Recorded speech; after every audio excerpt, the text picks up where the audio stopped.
All right, so thanks for everyone who's tuning in today. This is the fourth in an 8-part webinar series hosted by the Greater Applegate Association. And today we're going to be talking about getting started with email marketing.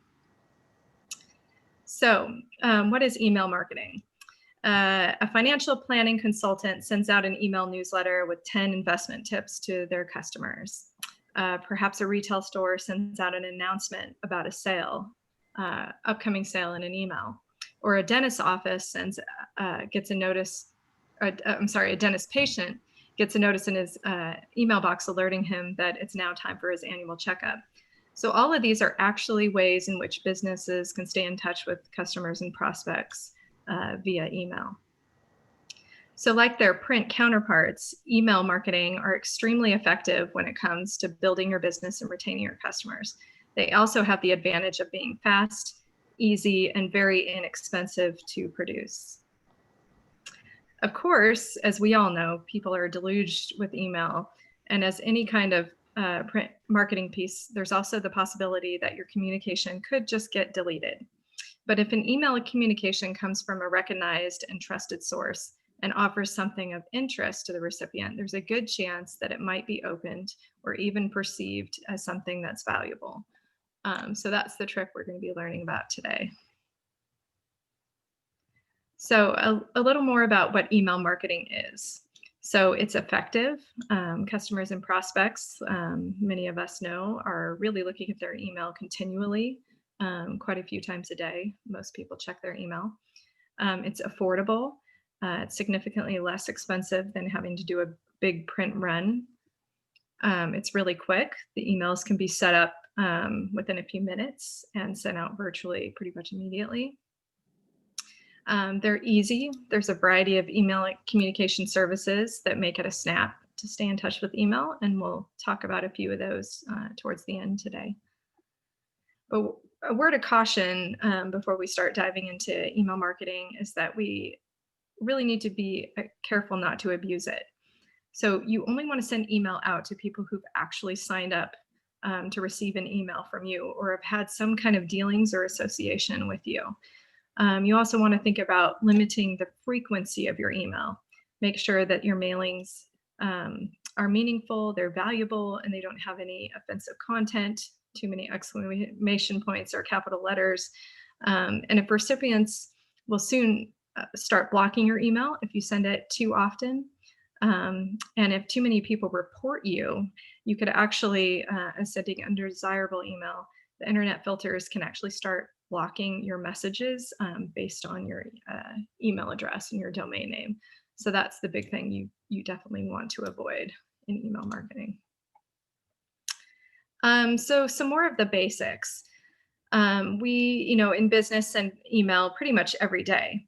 But if you're going to begin a concerted email marketing effort as part of your overall marketing plan, it's really useful to understand some of the basics that apply to really any kind of email marketing. So the first is opt-in and opt-out. So this means basically how people got on your list and ended up receiving your communications. And this is important. So did they give you their permission for you to start sending them an email? Did they actively have to take a step to have their name removed from your list? That's essentially the difference between opt-in and opt-out email marketing. And really, this is the kind that is considered legal in the United States. As part of the basics is that your subject line. So we all know as a recipient of an email message that's going out, we all look at that subject line to really discern whether we're actually going to open that email or not. So to make that decision, they're probably going to look at it for just a couple of seconds. And they're going to look at a couple of things. So who is the email from? Do they recognize it? And what's it all about? So this means you have to really think about that subject line and make it work for you. So to do this, you have to ensure that your subject line promises something of value to the reader. Value can take on a few different ways. So it could be a financial incentive, or it could be really useful information like losing 3 pounds by Saturday. Don't believe it? Here's how. but often the shorter subject lines are actually the most effective.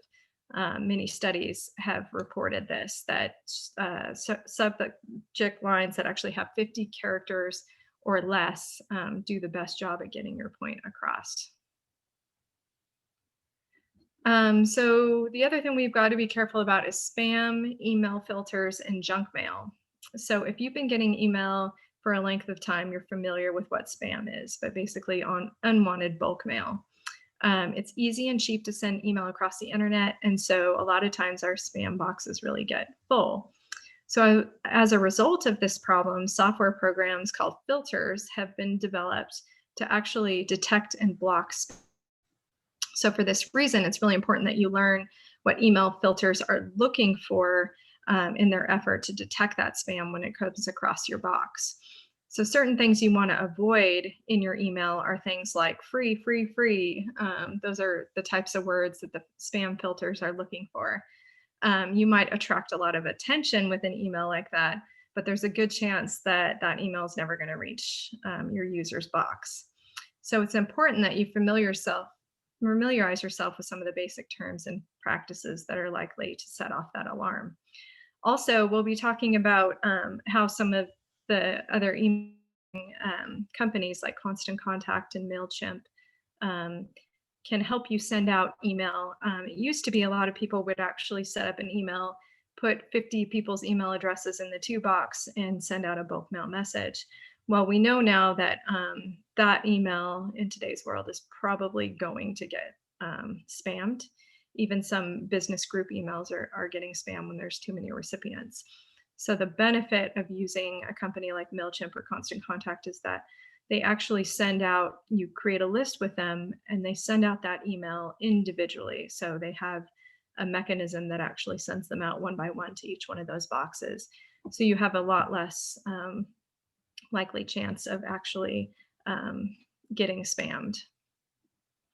So another thing as part of the email basics would be the company identification and taglines. So if you're sending out bulk mail, you should make it standard practice to really identify your company, your business name, and include a link to your website in every email that you send out. So this, every email that goes out could really be thought of as a little ad for your business. So making sure you have your branding and your information in every email is important. So just to talk a little bit about email marketing basics in terms of graphics, length, and appearance. One of the most important rules with email marketing is to make your emails really attractive and easy to read. So people tend to be in a hurry, which means that many mail recipients decide whether to read something solely by the way it looks. So you really want to make your lesson inviting and the not wordy if they have to scroll down too far and you've just got an email full of words. People are less likely to read that. So if you could actually break it up with little photos or graphics with headlines and buttons, your email will actually probably be a lot more successful. One thing to avoid in the graphics I should mention is some people will just create a graphic, say in Publisher or a flyer, and they'll just export it as an image file and they'll load that image as the problem with that is that a lot of email viewers applications actually strip out those images initially. So to read any of the words of your email if it's all set in one graphic. So a lot better practice now is to actually make text text and keep images images so you're not varying your content within the image itself. Another important rule is to really try to keep it short. So use brief, concise sentences, short paragraphs. That means you might have to edit your communication to only include the most important information you're trying to get across. And then you can always have buttons that jump link over to your website or a blog post so that they can get more information. But trying to squeeze the entire article in there is not generally a great idea. Making your emails graphical to include really attractive images and fonts, but not too many. Many of the big email marketing companies also offer templates that you can customize and insert your own logo and photos.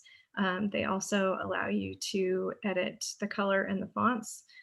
So you can get pretty close to your actual branding that you have in your website and some of your other materials. And I'll show you at the end of this some examples of what that looks like. So a question people often ask is, when should you send your email? So kind of the rule or the way to think about this is that you want your emails to arrive in readers' boxes when they're most likely to be at their computers or their other email devices.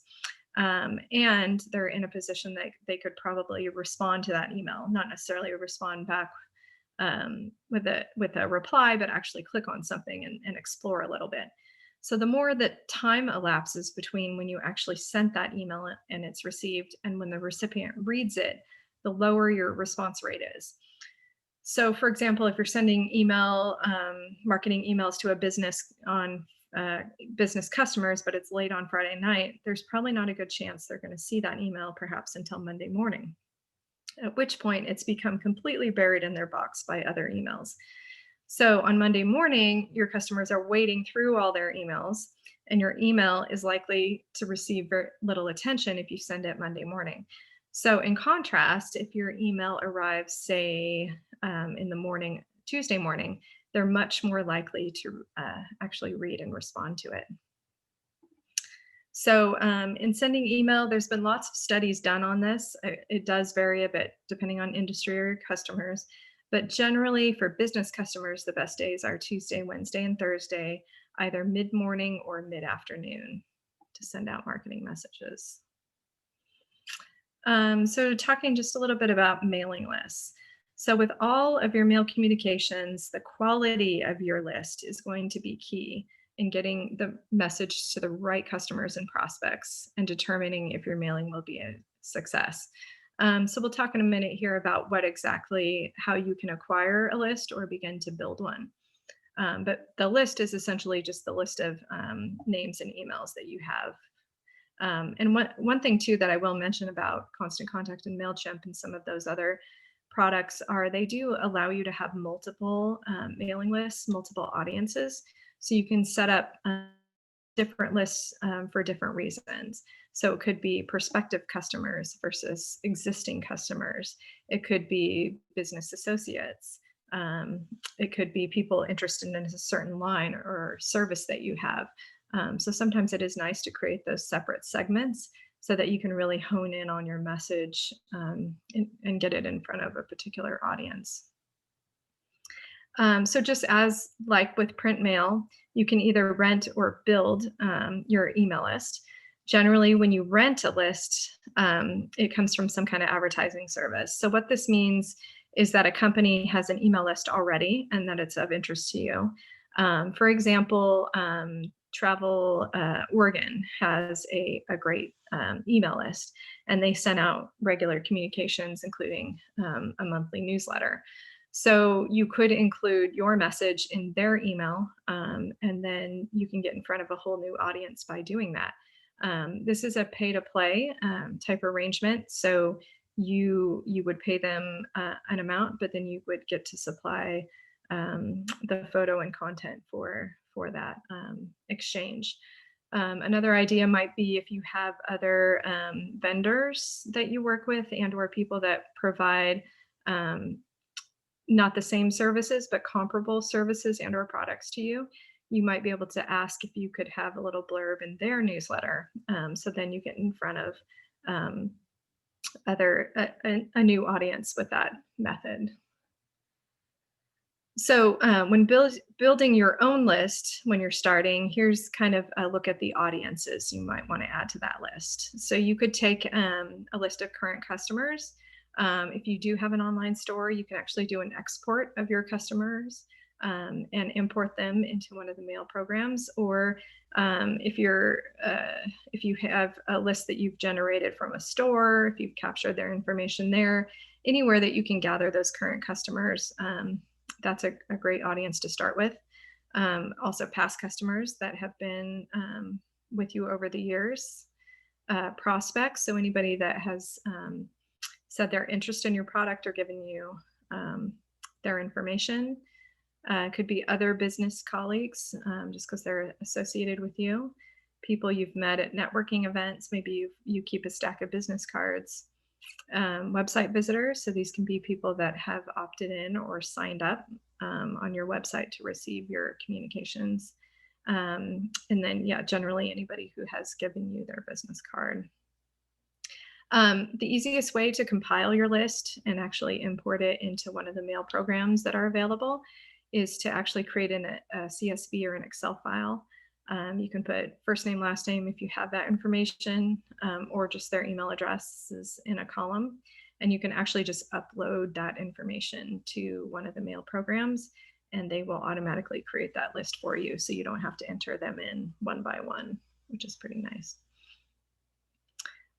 So growing your list. So one of the best ways to collect highly targeted addresses is it to entice those who visit your website to give you their email address.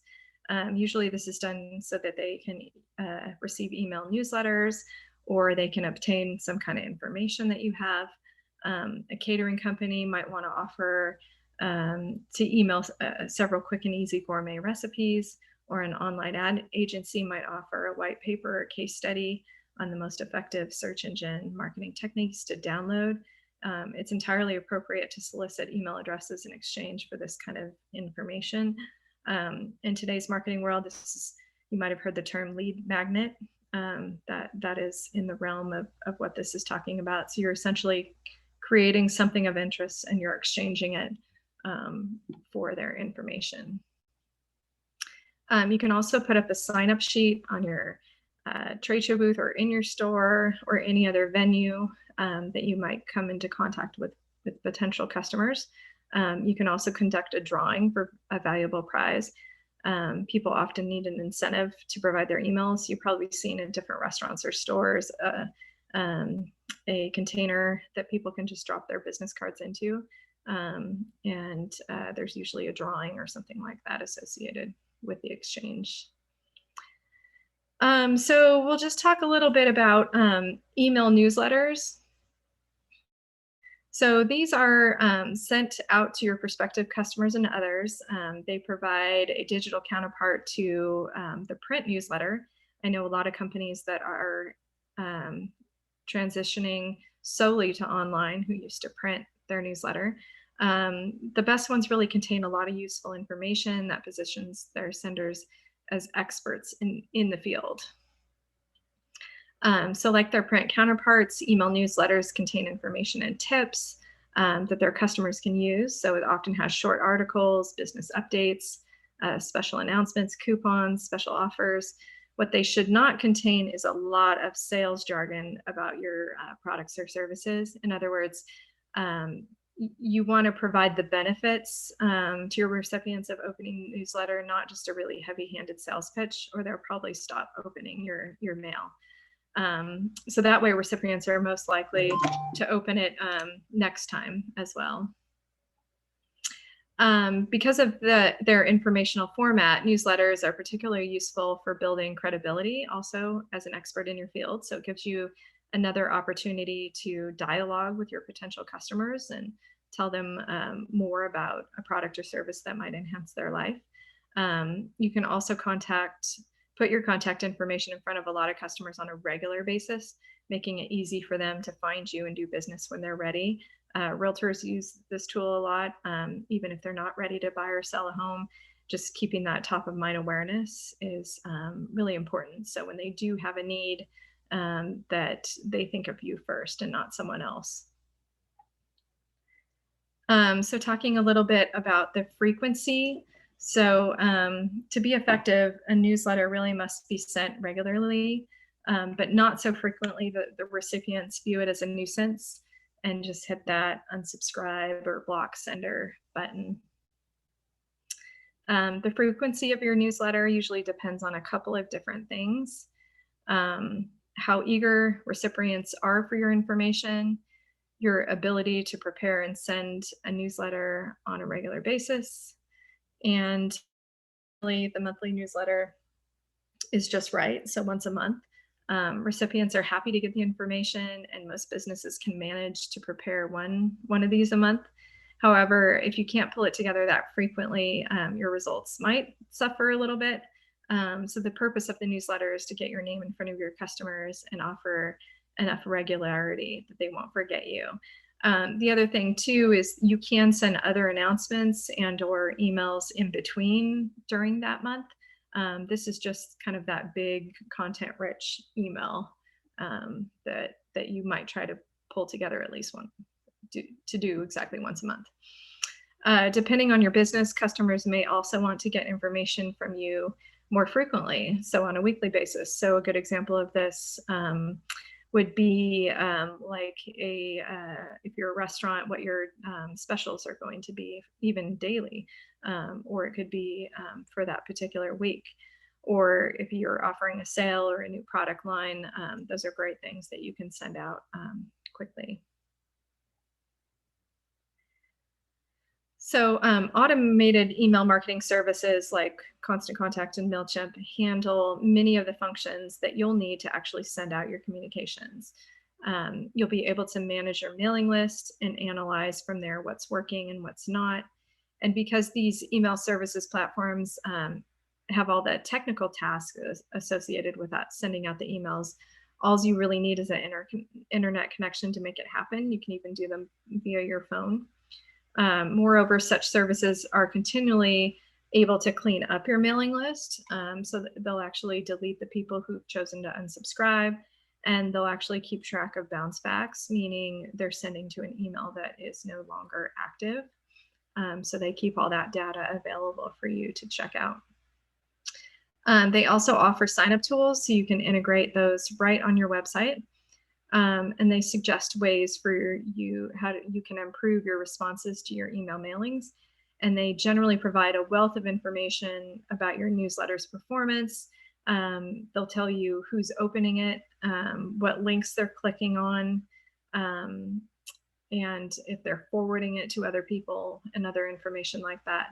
And that can really help you continually improve your communications. So you can a good indication is just your general open rate. So you can analyze if you sent out 4 different emails over the course of several months, the ones that have the highest open rates, you want to look closely at those and see what was it about those emails that really likely generated those higher open rates. And then you can tweak future mailings to be more like those. The services are really affordable depending on the size of your list. For example, if your list includes under 2,000 contacts, MailChimp is free up until that point. However, if you need a lot of different audience segments, Constant Contact can actually be a better choice. A good example of that, I recently helped a coach set up a webinar series, kind of like we're doing, and she wanted to send emails for each webinar. And we discovered that the only way to create a large enough audience list for every single webinar, which I think there was around 35, the only way to do that was through Constant Contact. So if you have a lot of audience segments, you'll need to probably look there or another source. But MailChimp is a great way to get started. You could also always export a list. So you could export all your contacts from MailChimp and import it into Constant Contact or something else in the future. So you're not stuck with one particular provider in that regard. So some of the other email communications other than email newsletters, email newsletters are usually considered really effective marketing, but there's other ways you can engage with people. Could be product launches, announcements, press releases. Maybe you launched a new product or service. Maybe you were featured in a news article or a magazine, or you have news that's just really interesting to your customers or prospects. You could send out an email regarding that. If for any reason you're sending a press release to media, you want to make sure that you also send that out via your e-list and also post that on your website. So when sending out email announcements, be sure to state the news in the subject line. Never forget the importance of the subject line. And if possible, use that line to indicate how the news benefits the customers. So for example, The emails in your own list, the subject might be just launched, new hats, patented sun blocking fabric just in time for summer. So you make sure you get those benefits and information right in the subject line. Sales and discounts, everybody loves a bargain.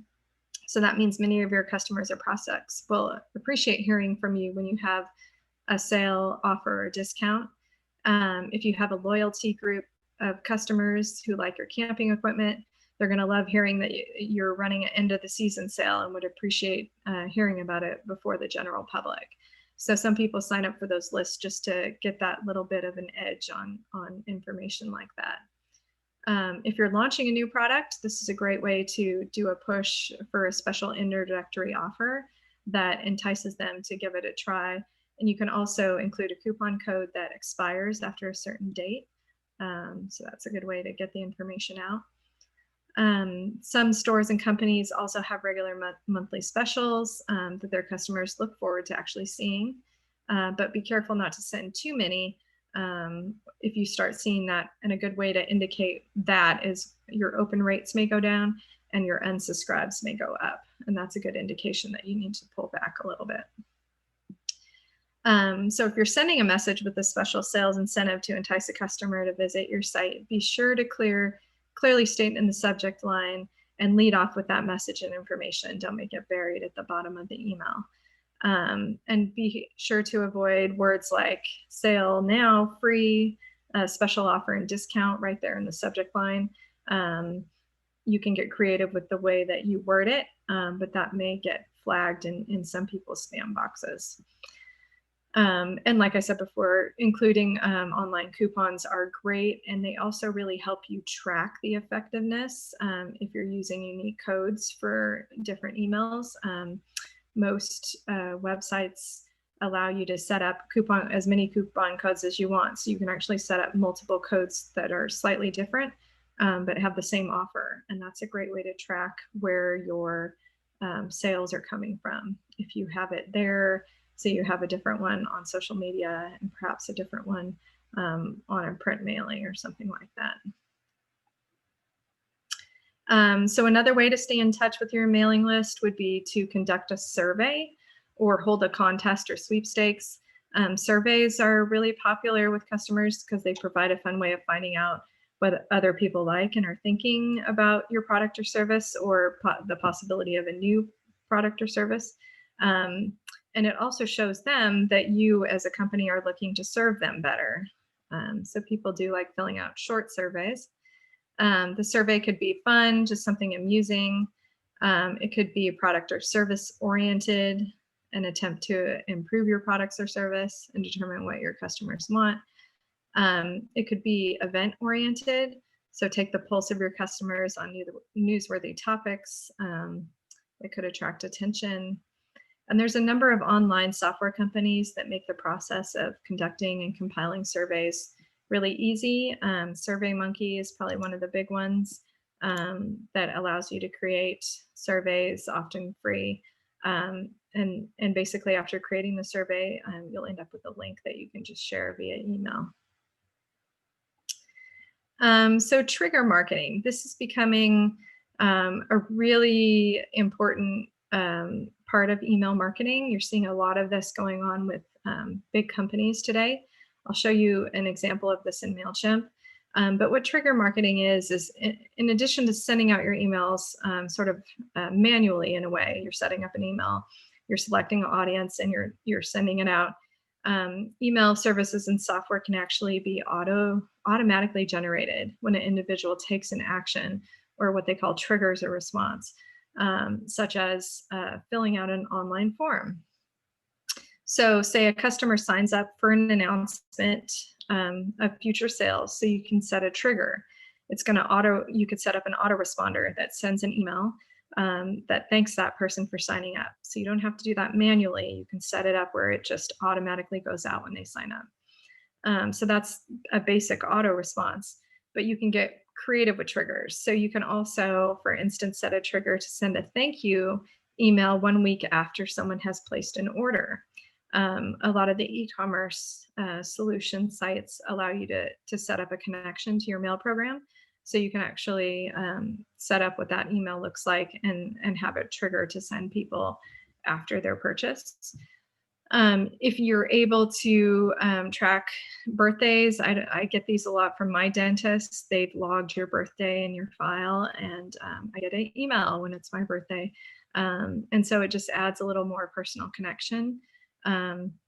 So by setting up these kinds of triggers, you can really carefully stay in touch with your customers and prospects on a personal level. And you actually don't have to put a lot of time and effort into it once you do the initial setup. So the great thing about trigger marketing is that it feels really personal. Without much work, you can create and maintain a kind of one-on-one relationship with your customer. You can follow up on a prospect who's made an inquiry without remembering to call or send a manual email. So talking just a little bit about ROI, so return on investment. So as with other online marketing activities, email newsletter and communication services and software include analytics, so they can really let you see how your efforts are paying off. So you can see, like we talked about before, how many people are clicking, opening your newsletter, if they clicked on any links, if they forwarded, if they unsubscribed. So all this data is really helpful in figuring out your return on investment for your email marketing efforts. And they help you understand what's working and what's not, so you can constantly tweak to get that high response rate. And remember, there are more things to consider than just click-throughs when it comes to evaluating your communications. So it's not always about how many people clicked, but just knowing that you're keeping that constant communication and credibility going with your customers is also a win. All right, so I will show you the back end. I'm going to have to share my screen again here. All right, so this is Constant Contact, and I've logged in to client. You all probably might be aware of the Applegate Wine Trail. So we predominantly use Constant Contact to send out emails regarding events. Sometimes we do e-news related to what's going on in the wineries, but primarily it's been to drive ticket sales for Uncorked. So if we go into campaigns, we can see all of the emails that have been sent. And as you look down, they're going to tell you what your open rate is. So in this case, 26% of the people on our list opened the email. The click rate is here, so 16% and 14%. So that's how many people clicked on the link. And in this case, I'll open up what the email was. So we're using the MailChimp template here, and we've got a nice graphic image. We're inviting them to join us. We've got a little teaser of what some of the wineries are pairing, so fairly short. We've got one link in here, which is get your tickets now. So that leads right back to the website. And then we've got the branding of the company there on the bottom. So, and the nice thing too about a lot of these email programs is you can actually go into more and just copy. So I can copy a previously sent email and just tweak a few aspects of it. So once you have kind of a look and feel set up, they make it really easy for you to go in there and create subsequent emails. You can also create multiple templates through here and use those. And then campaign types. So we do have one automation campaign set up, and that is related to the sign up form we have on the website. And then emails are the individual email campaigns that were sent out. You can go into reporting and drill down even more on information on, how many people are opening it on a desktop versus mobile versus tablet.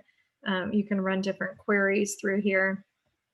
And see, we haven't had an event in quite a while, so our stats are from a little while ago.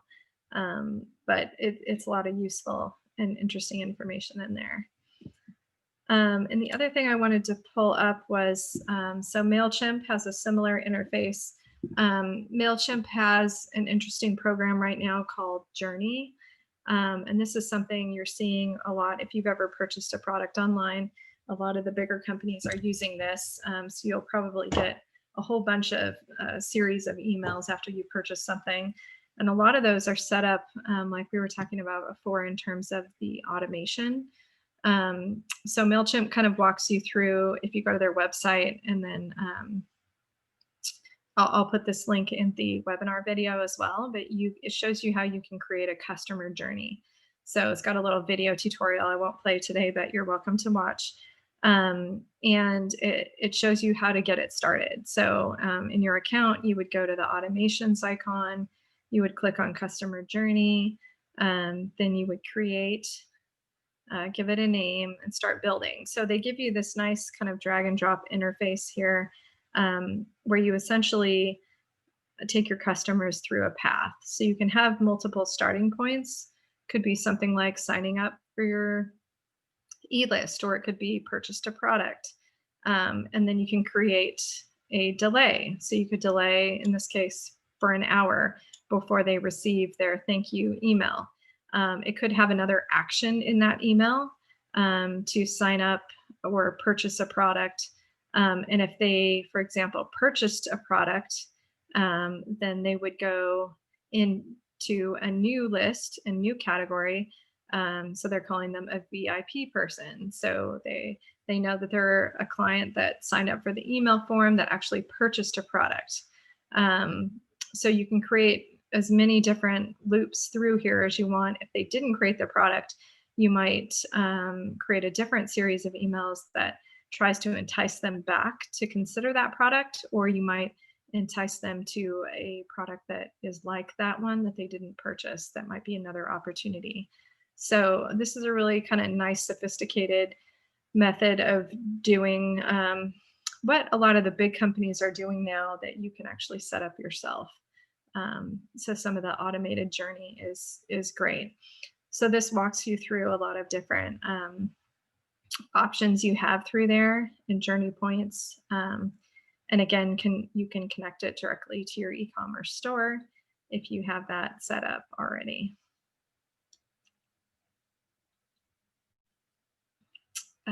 Yeah, so that's about what I had for today on that subject. I'll turn it over to Alana, who can give us a little bit of information about library resources, and then I'll ask at the end if anybody has any direct questions.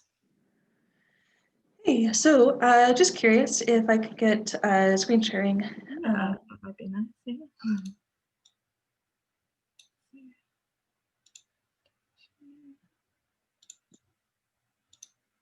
Okay, go right ahead. Okay, cool. And before I hop into that, I just want to remind folks that as a business librarian, what I can do for you is help you find the information you need to be successful, help you find referrals to other organizations or professionals who can guide you. I am basically a guide on your search for information, and I'll show you a few things that we have at the library for you. So we're going to start on the library website, where you'll find all of my contact information is going to be under research, business and investment, and right there, contact information is here. Some popular resources are here. And I wanted to focus on a few searches that I did. So we have some books available for you if you wanted to do your own reading to make sure that you have as much information as possible, because information is power that will make you successful. So the Content Marketing Handbook is one example. Another example is the Non-Obvious Guide to Small Business Marketing. This one I would highly recommend because it has some of the rationale, the reasons, the multiple options, and it's broken down into bite-sized pieces of information. If you need any help with tech, then we have a team for you who can help you out. You can contact the digital services team. They will help you book an hour appointment to talk um, through Zoom. And you can either talk on the phone or through Zoom. They'll help you navigate whatever devices you are working with, and they have some knowledge about various types of software. Then we also have some self-paced courses. So if you wanted to know more about email marketing, you could do a search on our database that is called Udemy. I am more than happy to walk you through all of this. If you're not sure how to use our catalog to find books, if you're not sure how to use Udemy to find short self-paced courses or longer courses, we can do a book a librarian appointment and I'll walk you through it. Then got let's see. Oh, this is just more searching of all of the databases, and this is where you can find Udemy. So I just used our research all databases. That brought me to this page. Clicking on the letter U brings us down here. So that is what I have to share with you today, and more than happy to talk with anybody who wants to book an appointment to learn how to find these resources, how to use them, and how to get connected. So thank you. Thank you. Looks like we have a few people on the call. Does anybody have any direct questions about email marketing I could answer for you?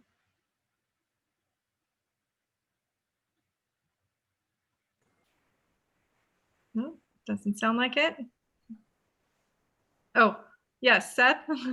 Not a question, but before people go, I just wanted to remind people that if there's something that you heard today and you wished you could learn more about it, in addition to what Alana's offering, Laurel is available for one-on-one consultation. And if you need other consultation or technical support, let us know. This is part of a grant that we have with Business Oregon to provide technical support to local businesses. So this is one example. If there's something else that you need, let us know at a Grid or Applegate. Thanks. I have a question as well. Thank you so much. I learned a lot in today's presentation. And my question is about, we use a feature sometimes on MailChimp where like, if folks didn't open it, then we can send it just to folks that did not open the email. And I'm just curious, like, how effective is that, or is that not? I mean, we've noticed since we started using it, we got more unsubscribes, and then we like stopped using it for a while. And I just don't know, like, you touched on it, but I'm just curious, like, do you think that that's a helpful feature? Is that something we should use? Yeah, absolutely. I think it's a smart thing to try to work that list until they do unsubscribe. I mean, you don't want to see a lot of that unsubscribe go up, but certainly to attempt to continually engage with them. I think what might help, we talked a little bit about the subject line, so kind of playing around with that particular aspect of the communications. I mean, maybe if they're not, you could look through their history as well, because you can click on the contact and see in the past if there has been particular emails that they've opened, but for some reason they're not opening the newest emails. You can see maybe what type of content was enticing them to open the emails at some point, and then maybe do some directive marketing towards them with that similar content. And you might have a little bit of a delay, so not actually trying to actively resend it the same day. I would wait maybe a day or two to send back to that particular group, because it may be that whatever they've got going on that day, they've got a lot of emails in their inbox and they're just kind of hitting the delete button because they're overwhelmed with something else. So I think a delay and then a slight tweak on your content is worthwhile. Okay, that's really helpful. Thank you so much. No problem. All right, any other questions? Okay, well, thanks so much for joining. And yeah, like Seth mentioned, I'm definitely available to do a consultation if anybody else wants to do a deeper dive into your particular business or issues. So thanks everybody for joining, and hope to see you back next